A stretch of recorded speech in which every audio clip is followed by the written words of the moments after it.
Hello guys. Guys ये पापड़ कौन को खाया है? साउथ इंडियन केरला बहुत लोग देखा भी नहीं भाई, खाने में छोड़ बहुत लोग खाया है। ये जो है ना सब जगह नहीं मिलता है, केरला का ये सब प्रोडक्ट है। ठीक है, देख सकते हैं कुछ इस तरह निकलता है बाबू केरला पापड़। और आप लोग वीडियो ज़्यादा से ज़्यादा शेयर कीजिए। थोड़ा रीच डाउन हो गया फेसबुक में। मैंने एक माइक बुक किया था, वो खराब निकला, तो उसको वापस करने के लिए रिटर्न कर दिए।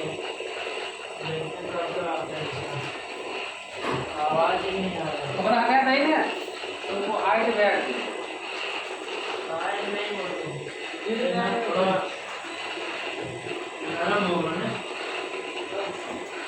इसलिए वो नरम होगा ना, थोड़ा इसमें क्या बैंड में चिपक जाता है इसके।